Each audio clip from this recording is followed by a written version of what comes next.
Hi, so today we're going to be going over the Moto G4 and the Samsung S7, and what I want to get done here is go over whether or not, in my opinion, it's worth it to spend an extra $420 on a smartphone. I remember when I first started buying these, if you bought the $100 or the $200 device, it was slow, it was awful, but we have come a long way since then, yet I still see that a lot of users that really only have basic needs are signing up for these expensive contracts or buying these $600 to $1,000 phones. So I like to go over from an average user's standpoint, just the general things I use my phone for, and how the Samsung performs versus the Moto in these aspects. I'd like to go over things like voice quality, so I'm going to turn on a really loud air compressor and use both phones at the same time and play you back the recording of those. You're going to hear this microphone and then the microphone on these two phones. Let's see how they can deal with the incoming noise. We're going to show you the Bluetooth range, so I'm going to walk really far away from it, and we're going to tell at what point does the Bluetooth headset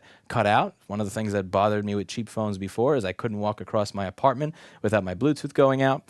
We're going to go over things like how fast can it load certain applications, is there lag within the phone, and we're going to go over things like when you're outside and it's really sunny outside, can you still see it, or does the phone become invisible? Because even with some of the expensive HTC phones long ago back in the day, I remember looking at them compared to the Samsung, and when I was outside, even at full brightness, I could barely see it. All right, so here we have the Samsung S7 on the left. This is the non-edge standard version before they destroyed it with that thing where the screen would go to the edge so that when you're holding it like this, your palm is constantly touching the screen. I know, or your fingers on the side are constantly touching the screen.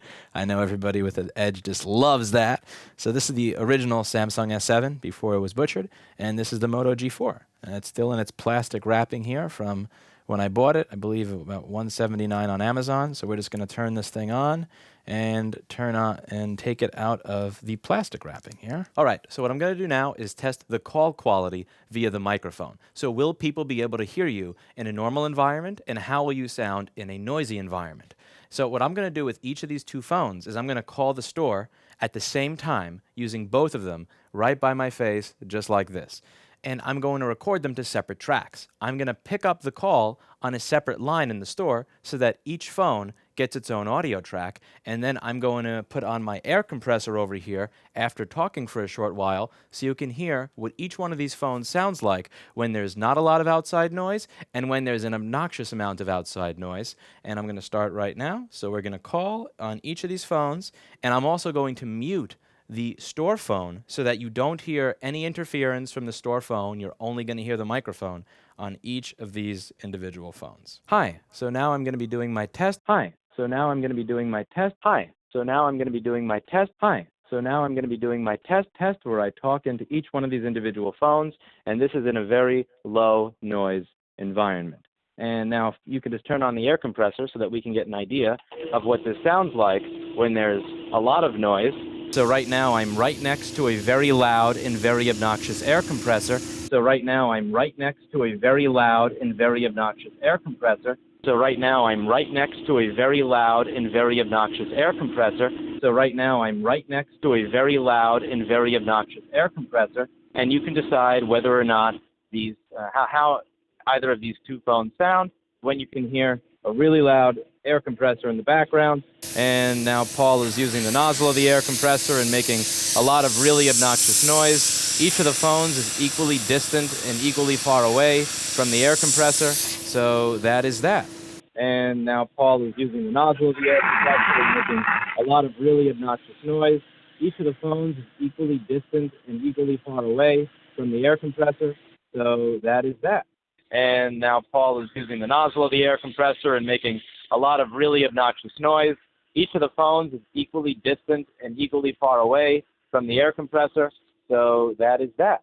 In the beginning, I thought that the S7 was doing better than the Moto, because when we were using the air compressor and we first turned it on, there was more noise suppression with the Samsung phone than there was with the Moto phone, but I could still hear the voice very clearly. So I thought that the Samsung had the lead over the Motorola when it came to call quality. But as soon as we started adding on more and more noise, when Paul decided not only are we going to have the air compressor motor on, we're also going to start spraying the air compressor into something right in front of it, the Samsung completely went haywire. It became very, very muffled, and even when Paul stopped spraying with the air compressor, for several seconds afterwards, the Samsung remained muffled. Whereas the Moto, even though it had slightly more noise, you could still hear the voice just fine. And when we started spraying with the air compressor, you could still hear everything clearly with the Moto.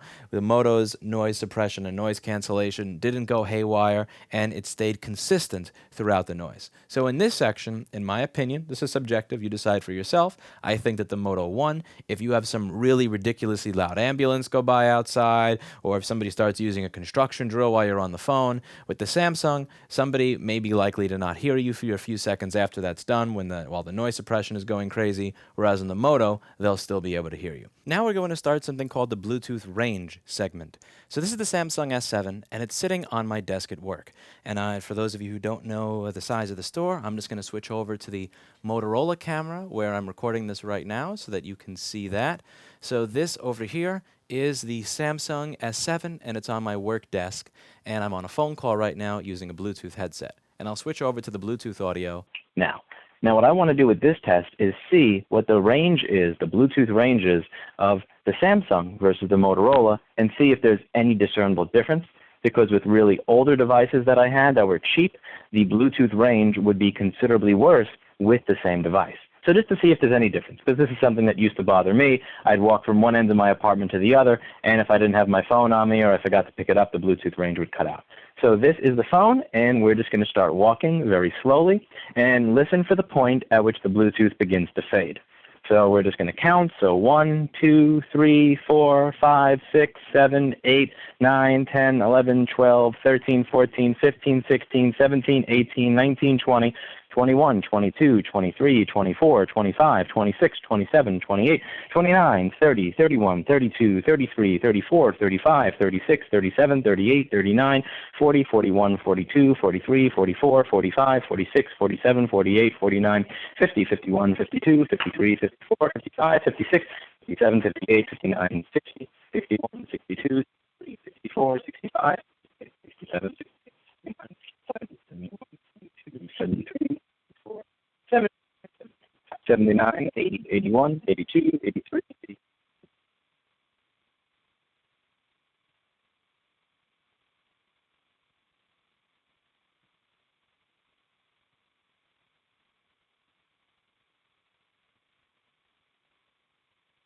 Okay, so now we are on to our next phone Bluetooth test. So this is the Moto G4. It's paired with my Plantronics Voyager Legend, and I'm going to go ahead and switch over to my Samsung S7 front camera. So that's the Moto on my desk in the exact same spot. This is the headset, and we're going to walk up and see at exactly what point we start to lose signal.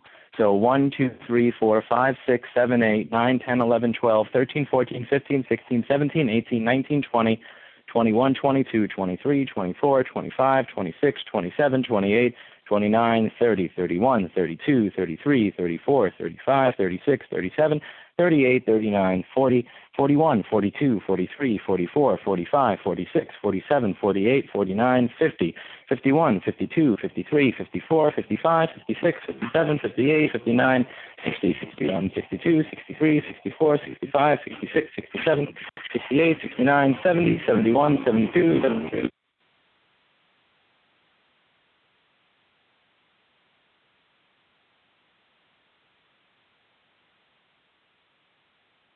All right, so it seems like the Moto has won yet another test. Not by a large margin, but it did get slightly more range than the Samsung, and do keep in mind, the Samsung, depending on where and when you bought it, would cost anywhere from $300 to $420 more than the Moto. Now, the next test we're going to do is related to basic usability and speed. Something that bothers me when it comes to using cheaper phones is when I go to use Google Maps or Uber because it's raining or it's freezing outside and I'm in a rush and I got to take off my gloves when it's 9 degrees so that I could type. Every second in 9 degrees when you're typing on your phone, every second added just makes it a little bit more painful. So I have very little patience for phones that lag or slow down under those circumstances. So I'm going to load some websites. We're going to try scrolling around on Google Maps and Uber and see which phone is faster than the other. I'm going to put both phones on high performance mode, turn off any type of power saving measure, and make sure that the battery is above 70% on each before we continue, and we're going to go from there. I'm also going to restart each phone so that we're starting from a clean slate. And I have wiped the Samsung to factory settings prior to doing the competition with the Moto. So let's get started. All right, so now what I want to do is just open up something like Google Maps or Uber and see how long it takes to browse around in each of these phones. Both of them have location turned off right now, so we're just going to start off Maps. That's the first thing we're going to do, and see how long it takes to load in each device. The Samsung seems to have a little bit of an edge over the Moto over here. I'm going to hit OK on each of them and see what happens there. So let's see which one gets location on first, and Samsung just got location on before the Moto did. And now we're going to click that on both of them and see which one finds me first. It seems like they both found me at an equally very, very quick time. And I can zoom in. If we were to drag around, you can see that the speed on both of these for zooming in, zooming out, it's pretty much very, very quite similar. So here, I'll zoom in on my store real quick. Let's just find me over here. And it shows the surrounding areas, and I can zoom on each, zoom out on each pretty quickly. So let's just go over and click this address to an old building that I used to go to and work in, and it seems like the Moto loaded that a little slower than the Samsung there. Now they were set for bike directions on each one, so we're going to click Get Directions on each one and see which one is faster. And it is clear that the Samsung was faster there. Now we're going to hit Start again on each one, and the Samsung does have the edge by, maybe 100 milliseconds or so. And in terms of zooming, they're both just about equal when it comes to zooming in and out and moving around the map. And if I click recenter, they both zoom in at almost the same time. There's a little bit of choppiness, but to be honest, there's an equal amount of choppiness in the Samsung as there is on the Moto. Now let's go to something like Uber, and let's say I want to call a cab. So when I'm opening up Uber, Uber is a fairly slow application, but it does seem like, I got to cover up some stuff on here, so hopefully I remember to do that. It does seem like it's slightly faster on the Samsung than it is here, and let's just say I was to type in a new address, and again, I got to cover some of this stuff up. Okay, and we click at the exact same time. It does seem like you do gain a very, very small amount of speed with the Samsung over the Moto.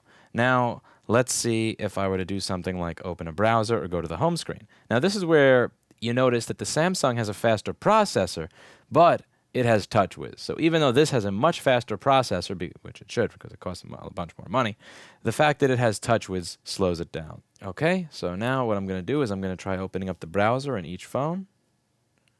And it seems like honestly, I thought the Samsung had an edge. You tell me. It honestly seems like they both opened at the exact same time. Now, let's see if I were to open up a website like dslreports.com. Yeah, so let's open up dslreports.com on both phones. I do have a wireless AC access point here, and we do have 300 megabit per second download, so should be fast enough for two phones to try and open and load a website. And as you can see there, the Moto actually beat the Samsung to loading the website. If we were to click on one of these links, the Samsung won that one. If we were to click on another set of links over here, on that one, the Moto won. Let's click on another link. The Moto won again. Let's click Internet Preferences on this. Ooh, Samsung's winning. But yeah, Samsung's winning by quite a bit on that one. So whether or not one phone is faster than the other on the browser, it does genuinely seem to be a complete and utter toss-up. Sometimes the Samsung is faster, sometimes the Moto is faster, but neither of them really do lag. But now let's see if there's any lag when we use some of the shortcuts that we would typically use to change applications. So for example, you can double tap this little button over here, and that's supposed to allow you to... I'm not good at this. Yeah, so let's get on the same application and see what happens.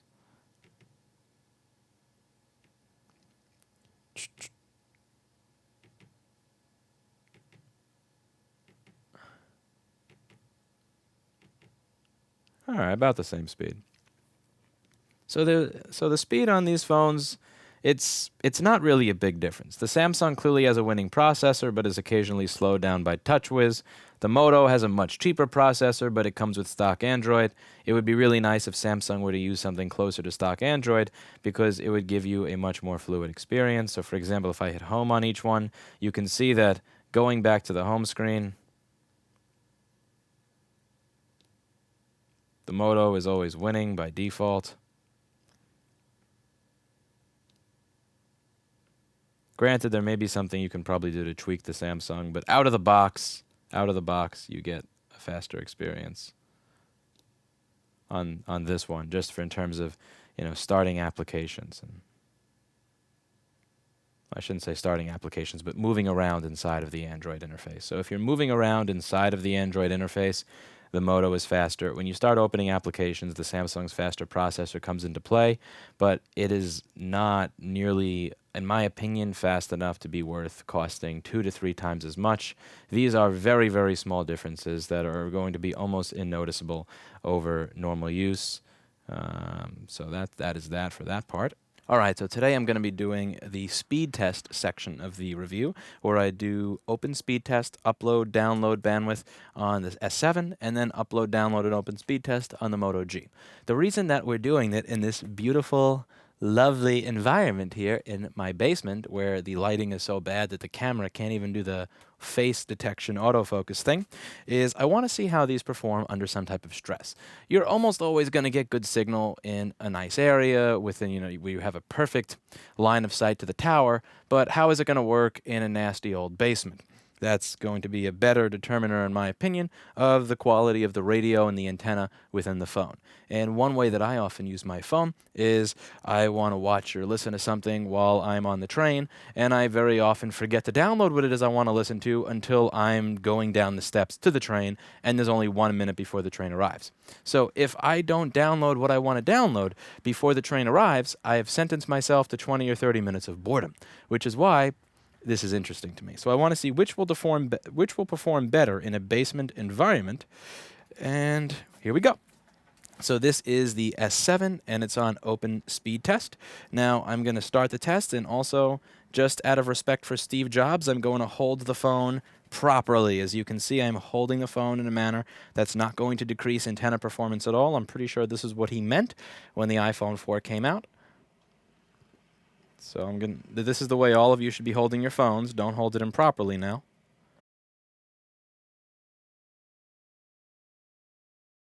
Okay, so here it looks like we got 36.3 megabit per second down and 0.71 megabit per second up on Verizon. So now we're just going to go back and repeat the test. We're going to do 3 results per device.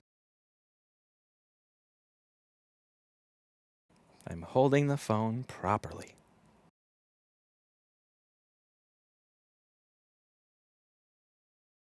All right, so that time we had 35.3 megabit down and 2.3 megabit up. And now we're going to do just one more test to get an idea, and then we're going to switch over to the Moto.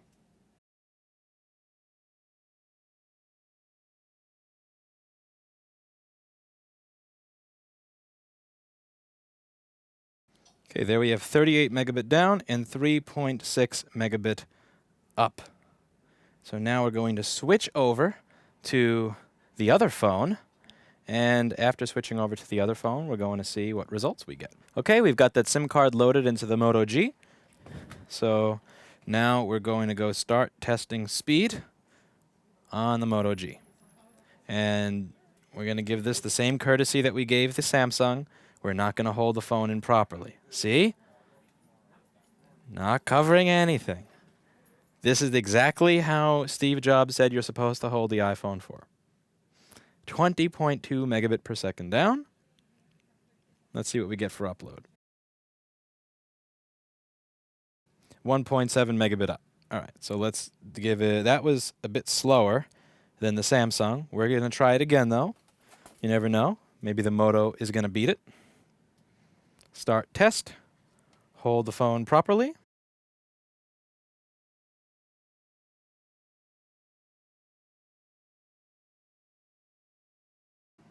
The second test shows 18.1 megabit per second down and 1.3 megabit per second up. We're going to give that one more shot to beat the Samsung. And it doesn't look like we're going to even get close to beating the Samsung in download speed so far. Do keep in mind we're on the same Verizon network with that same SIM card. I just transferred the SIM card between the phones. 17.5 down, 2.1 up. Okay, so now just to make sure that this difference, which is pretty large, I would say it's at least 30%, is not being caused due to just random fluctuations in the network, I'm going to put that SIM card back in the S7 and see if when I put the SIM back in the S7, if the S7 still beats the Moto. All right, we're back on to open speed test with the S7, and I just want to make sure I'm being fair to the Moto here. Let's just see if the network got slowed down or if the Moto itself is considerably slower than the Samsung. Test speed. 23.24, 25, 20. Let's see, what is it? Okay, it gives me 23.3 on the first test. And 1.7 for upload. All right, that's a little more in line with what the Moto is giving me. But let's see what we get in the next two tests. No, not even close. Yeah, we're up to 30, 31.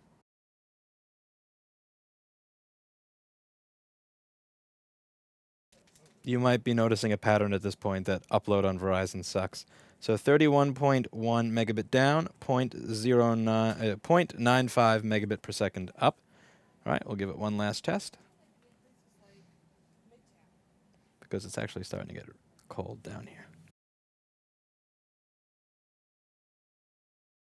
Okay, so we've got 40.3 megabit down on this third test. And 0.87 megabit up. So the results seem to be quite clear here that the Samsung, at least in max downstream speed, is whipping the Moto. Actually, the results here are off by such a large margin that I'm actually going to double check to make sure that I bought the phone that has the right bands. I'm pretty sure I did. I'm 99% certain that this has all the proper LTE bands for Verizon, but I will put a note here if I was wrong, and we'll go from there. So now, on to the next test. All right, so next up, we're going to do a test in sunlight. I'd like to see how each of these phones perform when they are in direct sunlight. So I'm going to walk outside, hopefully not disturb all the people on the New York sidewalk, and try to get a perfect angle from the sun directly onto the phone and show you what both screens look like at full brightness trying to read a website. So these are both devices at maximum brightness, so you can see with the sun directly shooting at them. So I'm just going to move them around a little so you can see at different angles. And again, I moved to a section of the street where the sun is directly pointing on the phone, so you can kind of get an idea of what they both look like. We're just going to scroll down. You can see that lovely picture of Ajit Pai, the FCC troll right there, so you can kind of get an idea of what the quality is like at different angles, see which phone is more viewable. I particularly used to like Samsung phones in the past a lot, because back in the 2010, 11, 12 days, they were one of the only companies making a phone that had a screen that was good enough that you could actually see it in direct sunlight. I remember using stuff like the HTC Sensation, and those phones in direct sunlight were just awful. I mean, those screens were actually just awful in general. But the technology seems to have caught up quite a bit, so you could see that even with a phone that's about under $200 right now, it still fares quite well next to the Samsung, but I will let you all be the judge. So this is what they both look like in direct sunlight. If you want to get an idea of what each of these phones looks like in terms of the display, the Samsung is on the left and the Moto G is on the right. Now granted, looking at a display through your screen, then through my camera, is not exactly the best way to get an idea of what they look like. In person, the Samsung looks much more stunning. The brightness goes up way higher on the Samsung, and at an angle you can see the Samsung more clearly. None of that is really portrayed in the video screen that you see here. Something else we have here is this turbocharger. So one of the features of the Samsung, which is more expensive, which was touted at the time, was fast charging. And as you can see here, it is able to output not just 5 volts, but it can go up to 9 volts in order to charge.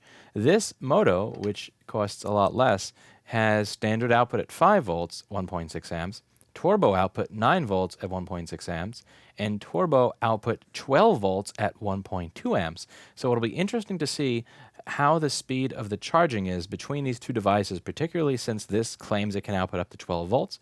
I'm also interested to see how the fast charging works. Some of these devices will fast charge, but they'll only charge with the screen off in fast mode. So if you turn the phone on and you're using it, it won't be able to maintain the 9 volts. So I'm going to connect my USB amp meter with both of these to see how much power they're able to draw while charging, which one charges faster, and whether you can do stuff with the phone while it's charging and still maintain a high power output from the charger. So I'm going to take the Moto G 4th generation, which has a drained battery, and the Samsung S7, which has a completely drained battery, and we're going to charge them both with their respective chargers and observe which one charges faster. We're also going to read how much power they're drawing using these little USB amp meters here, and we're going to see how the chargers behave when the phones are on. Some phones won't be able to charge as quickly when you have the screen on as they do with the screen off. So if you're using the phone, it'll charge a little bit slower. And I'm curious how that's the case here, how the chargers react when the phone's doing different things,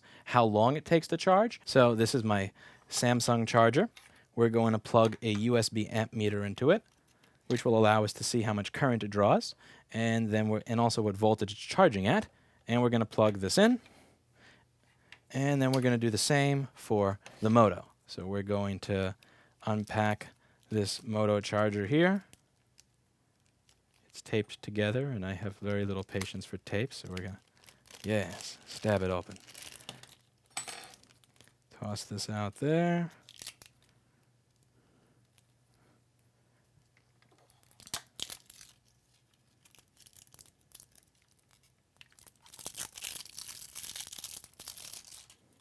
Okay, we're going to plug this into the USB amp meter.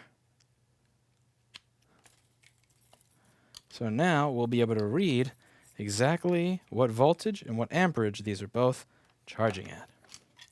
Now, I'm going to plug these both into this extension cord that plugs in under the desk. And to keep this fair, I'm going to make sure they both get plugged in at the exact same time so that neither phone is a head start on the other, because that would not be fair. So here we have the Samsung.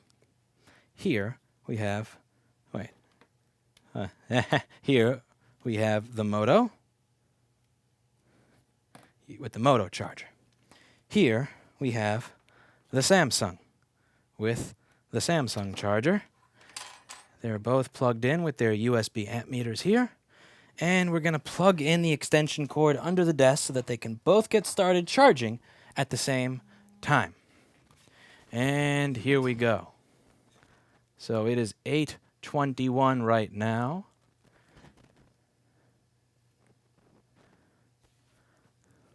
I can tell that the Moto is cheating because it says it's at 1%. Either that or it's just really, really fast at charging. So if we look at the Moto, which is going to be the black wire, and let's just zoom in on this over here and see what speeds they're charging at. What are they capable of doing? So it looks like the Samsung is doing 9.12 volts at 1.47 amps, whereas the Moto is pulling 9.12 volts at 1.35 amps. So what's interesting is that the Moto, which says it can go up to 12 volts, is not utilizing that yet. So it seems like so far the Samsung is actually drawing more power. Okay, at this point it's 8:36, and each of these phones have been charging for about 15 minutes. So let's get an idea of how much charge we get with the Samsung S7 and the Moto G4 after about 15 minutes. So the Moto is charged up to 18%, and the Samsung is charged 24%. So the Samsung is actually quite in the lead here. And if I zoom in a little bit, we can take a look at our amperage ratings for each of these, and we can see that the Samsung is still charging at 9.15 volts, 1.67 amps. The Moto is lagging behind a little at 9.13 volts at 1.47 amps. So the one question that I have at this point is, why is it that the Moto never reaches its full potential to charge at 12 volts? Maybe it only charges at 12 volts. Maybe that power surge only happens when you have the phone on. Maybe that's a way that they prevent the fast charging from stopping when you turn the phone on. There's really only one way to find out, which is to turn these two phones on and see what happens now that we're at the 15-minute point. So let's boot them up and see what happens.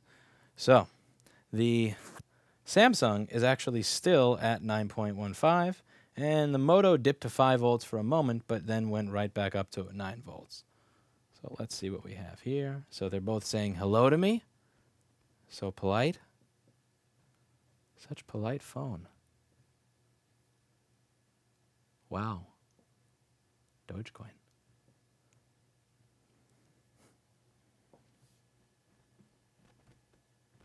Now here's the other interesting part. When I turn the phone on, the Samsung now claims to be at 58%, and the Moto claims to be at 20%.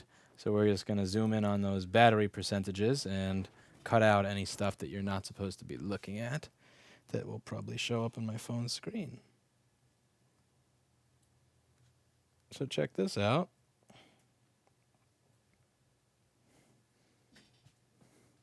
My Samsung claims to be at 58%, and my Moto claims to be at 21%. That's interesting. All right, now let's see what happens if I were to play a YouTube video on each of these phones while they're on. Let's see what happens if I were to use an extraordinary amount of power.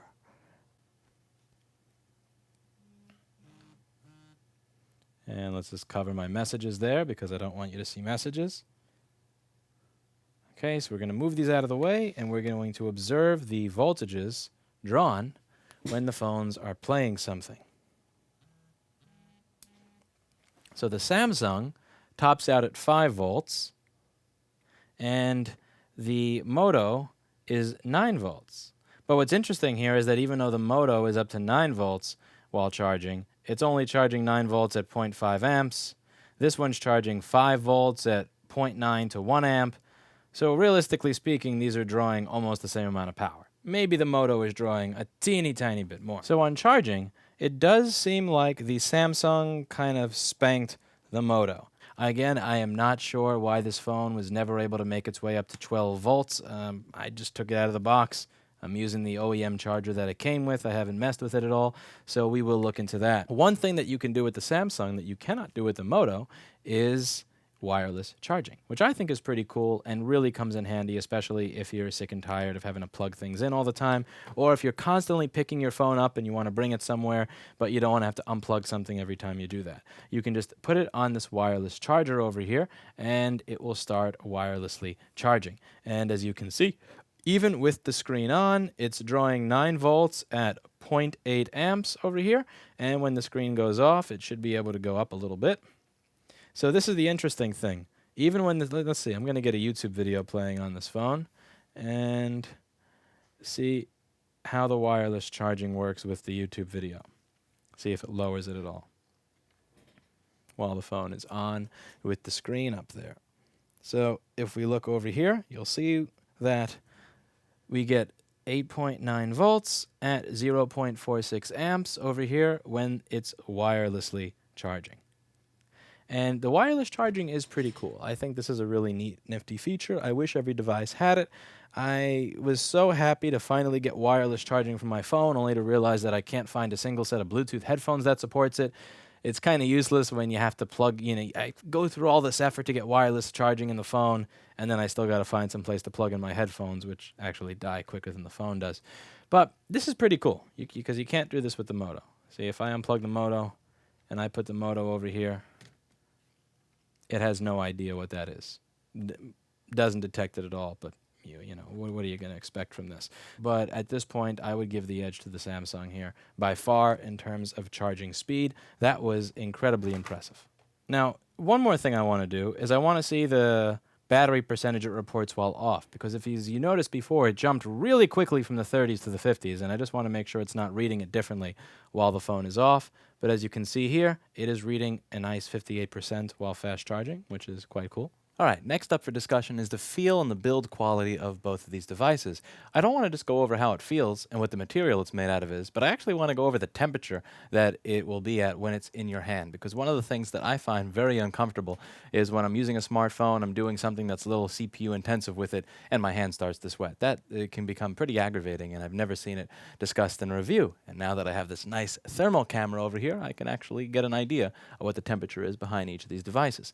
Now, one of the things that you may notice if you follow online reviews is that everybody likes to smash on the old Samsungs for the fact that they were made of plastic.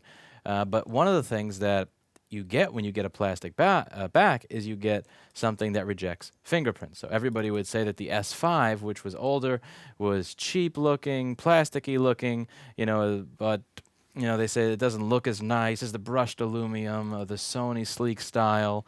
If you look over here, people will say that it's plastic, it's ugly because it's plastic.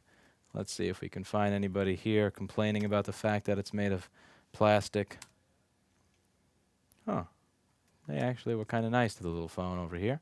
Yeah, they say, look, they feel expensive. This is entirely plastic.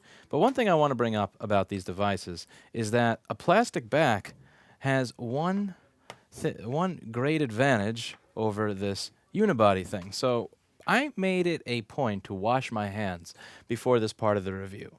But in spite of the fact that I've washed my hands, I want to show you something that happens with the Moto back versus the Samsung one.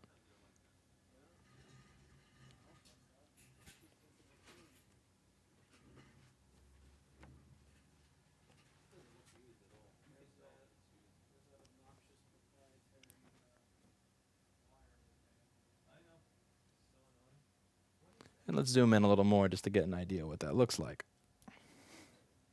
So on this, there's not really much in terms of marks, but on here, you can see that big smudge of a fingerprint, and this stuff does start to add up. Now, just to make this a little bit more realistic, what I'd like to do is I'd like to put some dry skin lotion on and rub it off onto the phone and see what it looks like on each device, because a lot of people are going to be a little bit greasier in the skin than I am right after I wash my hands. All right, so I've wiped the back of both of these off. I've put on some skin cream and tried to wipe off all the excess, and now let's see what it looks like. So if we tap on the back,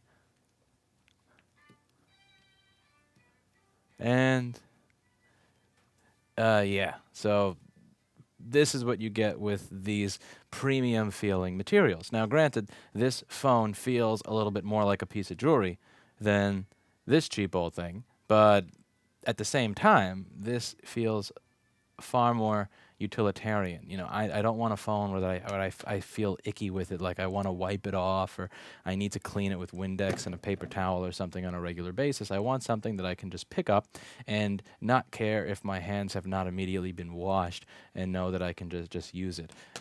So that's one of the downsides that you get with the new premium build quality material, supposedly premium build quality materials with the Samsung, and that's something that has resulted from all of these tech reviewers. I don't think that this is something that that resulted from consumer demand. I think this resulted from annoying reviewers that kept saying, it has a black, it doesn't feel the same as the other phone. I want a phone that had a premium build quality to it. This is, in my opinion, this is not consumer driven. This is driven by reviewers, because people who use the phone every day, people who are not looking for every single little flaw that shows up in a picture, but that actually get into the nitty-gritty of daily use, my opinion, they're going to want a back like this rather than a back like this, because this, again, ew. So let's continue on to the next part of this, which is going to be temperature while they're both doing something that is particularly intensive. So I'm going to have YouTube on both phones with the brightness all the way up, and we are going to check and see what the temperature is on the front and the back of each of these devices. And that should be fun because I've never seen this mentioned in a review before. But having a phone that makes your hands sweat can be a real pain in the ass. I want to see what temperature each of these is at using this beautiful little station over here. So this allows me to see the temperature of different things under it. It is a thermal camera, which is pretty cool, and I'm going to add that to the screen right now so that you can see it. All right, so let's check out the temperature of these two phones. So over here we've got the Samsung on the top and the Moto G on the bottom. On the left side of the screen, you can see the two phones, and on the right side of the screen over here, you can see the infrared camera. So right over, this is set to visible light, and that's it set to infrared. So what this is doing is it's telling me what the temperature is at all these different points on the phone. So as you can see, the Samsung, surprisingly, is actually running a little bit cooler than the Moto, which is interesting because in my hand, the Moto feels cooler, but on the infrared setup, the Moto is actually considerably warmer. As you can see, there's a bar right at the top of the Moto where it is a full 5, 6 degrees, 7 degrees Celsius more than the Samsung. And I'm almost very curious to see if that's actually real. It doesn't feel that much different than the Samsung, but this program is telling me it is, and who am I to argue with cheap Chinese thermal imaging? So we're going to turn this upside down and see if there's any difference on the back of the phone. So it seems like over here we've got 29, 27, 29 as I'm moving around with the mouse, 31, that's on the Samsung, and the Moto is around 30 to 29, so there's not really much difference here while they're both, and keep these things are both being used, they're both playing video, and so you don't have much of a temperature difference here. Let's see, the Moto is actually a few degrees warmer than the Samsung. I truly wasn't expecting this because when I use the Samsung, it always feels very warm in my hand, whereas the Moto does not feel warm in my hand. So I think this almost may be an area where your body subjectively feels the temperature differently based on the material. This material on the Samsung feels warmer than the Moto to me when I'm actually using it for everyday use, but the thermal camera is telling me that the Samsung is actually cooler. So that's really interesting. That's kind of cool. I would have thought that the Samsung would have been hotter by far because these things get really, really warm. All right, so now what we're going to do is we're going to look at the temperatures while they're charging. So I've got both of these phones playing a YouTube video. We've got location, Bluetooth, Wi-Fi, full brightness on both of them, and we are also charging them. Now, one thing that you may notice here while they're charging that I was not able to point out yesterday while I was going over the charging section is that remember how yesterday the Moto and the Samsung were using about the same amount of power when they were charging and the phone had all of its features turned on? Well, that's not the case today. The Samsung loses its ability to fast charge when you have the screen on and YouTube going and Wi-Fi and Bluetooth and location. It's only charging at 5.15 volts, 0.97 amps. But the Moto is able to fast charge at 9.15 volts, 1.62 amps. So one thing that's really cool about the Moto charger versus the Samsung charger is that even when the phone is under a heavier load, it's still able to keep up that 9 volts. Whether or not it's actually going to charge faster is anybody's guess, but I would say if you're giving it almost twice as much power that you would get some faster charging. Now we're going to go and put the thermal camera in view so that we can see what the temperature of these phones are while you're charging them and using them simultaneously. So let's move around here. So the Samsung is up first, so it looks like in the upper left corner, we've got about 32 Celsius. As we move down, we've got 31.5, 31.2, and then around 30.5 in the bottom corner. Now, as we move up over here, the hottest part of the Samsung phone is 34.6 Celsius. Now, if we go over to the Moto, we can see that most of the Moto is 35 to 36 Celsius, with some areas of the Moto peaking. Let's just bring them these both down. So the Samsung goes all the way up to 34 at the top, but the Moto is 43 to 44 at the top. And when I feel with my finger, I can tell that the Moto is considerably warmer than the Samsung. That is a noticeable difference. Now, if we turn them around to the back of each phone, get an idea of what they feel like real quick. The Samsung is a pretty cool 30 degrees throughout the device, whereas the Moto is a good 5 to 6 degrees hotter throughout the device. And right over here where I imagine battery charging circuitry or the battery is, you've got 43 degrees. So just to put that in perspective for you, the difference in the back temperature of the phone while charging and using the phone to its fullest potential is about 12 degrees between the Samsung and the Moto. So Samsung, you've got 31 to 32. Moto, you've got 35 to 43.8. So the Moto is considerably warmer on the back. The next thing to keep in mind here is replacing the battery. Now, these phones are not exactly the most friendly to replace the battery on, but the Moto is considerably easier than the Samsung by virtue of the fact that the back cover simply comes off with your nails over here. So you just go around, you do this, and you have access to the back cover. Now, unfortunately, after you get access to the back cover, you have to remove this screw and this screw and this screw and this screw and this screw and this screw and this screw and this screw and this screw and this screw and this screw and this screw and this screw and that screw and this screw and that screw and this screw and that screw and that screw in order to get the battery out, which is a bit of a pain in the ass, in contrast to some older phones where you just remove the back cover and the battery is right there. That being said, having to remove a bunch of screws is considerably easier than this. So if you want to get the battery out of, if you want to take the back cover off, oh, yeah, it adhesed into the phone. So here, you need to use a hot plate. A lot of people are going to screw up the phone or burn the phone or heat gun it or destroy the screen or something using the hot plate. This is considerably more difficult to remove the battery on than this one. Again, this one, you have to take screws out of it. Not fun. It's not fun, but it's doable by the average person, whereas this one is a real nightmare. Now, granted, again, a lot of people are not going to have the Torx T3 or whatever screwdriver it is that you need to take this out. You will have to buy some type of toolkit. It's not like you can just remove, buy the battery, remove with your nails, but it's still a lot easier than this. Now, there have been articles that I want to point out here that are that aggravate me, that have been lending to this trend. There's one over here from this guy saying, no, you do not need a smartphone with a removable battery. Every time I read one of these articles, I want to throw up.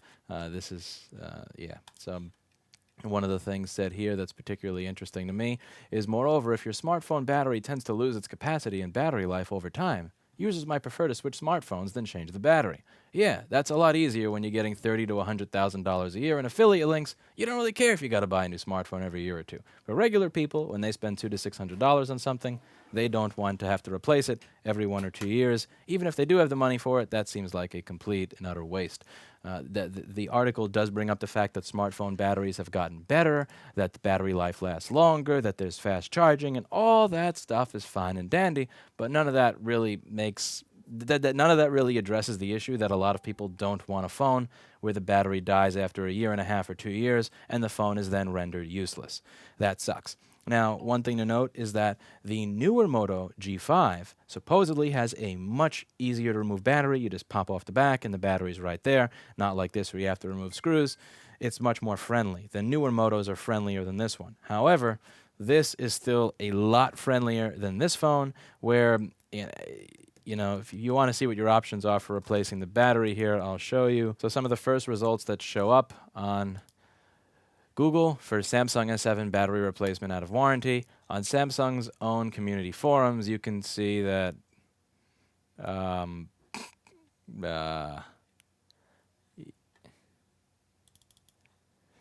thing that kind of concerned me is that when I called Samsung support and asked the same question, I was told by the Samsung support rep that the battery is not replaceable, and if the battery goes bad after warranty, I should just throw the phone away. So that's, yep. Again, this is one of those things that happens when every single reviewer is saying, why don't you make a phone that looks like Apple's? Why don't you make a phone that feels like Apple's? What you get is a company that gives you customer service that just like Apple used to give you. Admittedly, Apple's gotten better with that. You can go to the store and get your battery replaced for $29 now, which is quite fair. But for a long period of time, Apple would not give you a replacement battery. They would just tell you to replace the phone in the early days. And it seems like Samsung has completely copied all the negatives of their early days right here. When you spend $600 on a phone, you really, really, really don't want this to be the case.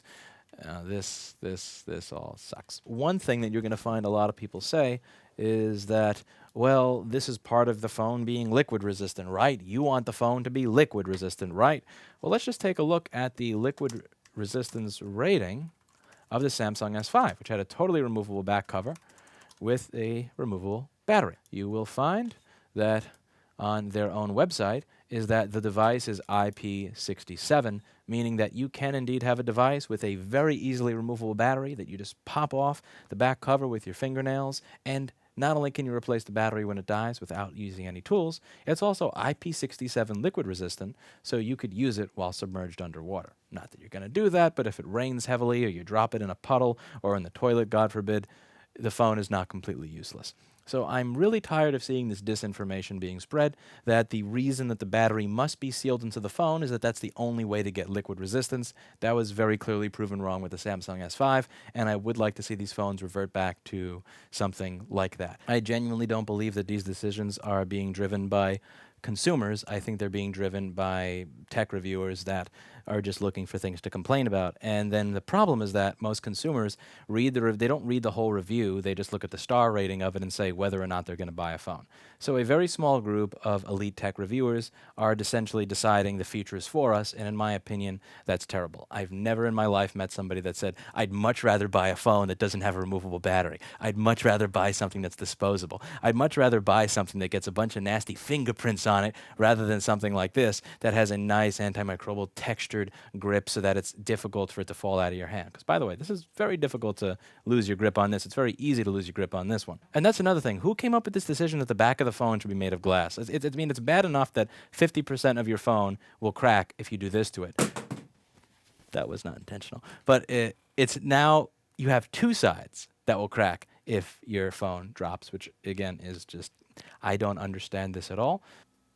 All right, so here we're going to look at the cameras on each of these phones. Now this is a shot of a building with way too much sunlight in the shot, and it seems like the Moto is handling it a little bit better because it takes these naturally more darker pictures when all the settings are set to automatic on the Moto. We're just going to go through a couple more pictures here of this building, and you'll see that the Moto's pictures do tend to look considerably darker than the Samsung's pictures of that same building. So here, I'm not a photographer, to be honest with you, so I can't really tell you, what I think is objectively better or why. And I didn't screw with the preferences of any of the phones. I just took them out and took a picture.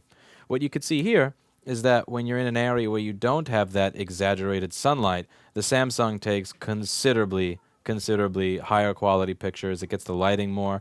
The Moto is all kind of just, way too dark, more blurred out. The details aren't there.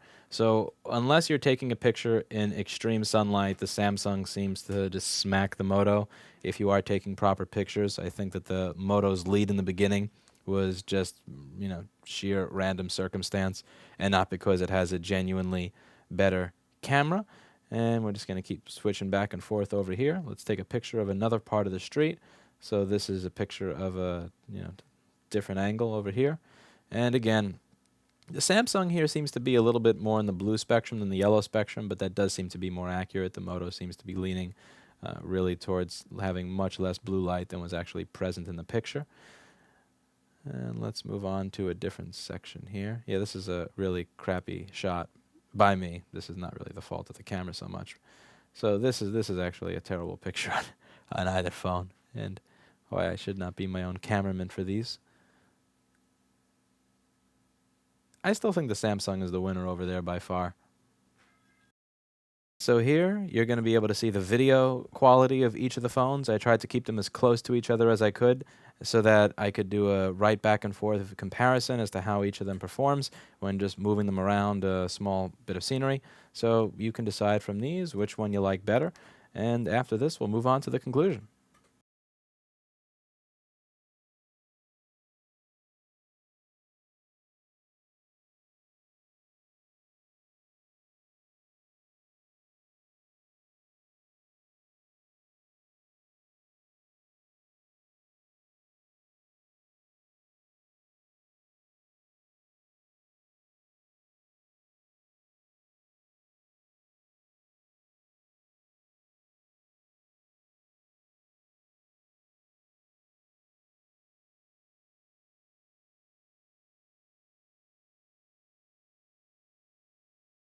So that's that. That's my input. So do let me know what you liked. Let me know what you disliked. Let me know what devices you'd like to see compared and contrasted in the future. The reason that I did this with the older generation is that I already owned a Samsung S7. Getting a new Motorola would have been a little unfair because it would have had the edge in terms of having come out later. Also, the new Moto G5, I honestly spent like 10 minutes looking for it without the ads on Amazon, and I couldn't find the version that didn't come with ads, so that I wanted to compare both the ad-free versions of the phones. Now, one thing about doing these reviews is I don't really care particularly that I only get maybe 10 to 20 bucks for the standard YouTube videos I do, because the stuff that I do in the video considerably pays for the video itself. You know, if I'm fixing a board and I get $100 or $300 from that, who cares what YouTube pays me? But here, if you want me to buy devices that cost $200 or $400 or $600, or you want me to compare this $1,000 phone to that $1,000 phone, then the whole 10 to 30 bucks a video thing ain't going to cut it. So I've included a Bitcoin, Litecoin, Ethereum, and a bunch of other addresses below. So if you are interested in seeing these types of devices reviewed, let me know what you'd want to see reviewed. Let me know what I could do to make these reviews better and more interesting to you in terms of real-world phone usage. And if I, get some cheddar, hey, you never know. I'll consider buying more of this stuff. So that's it for today. And as always, I hope you learned something.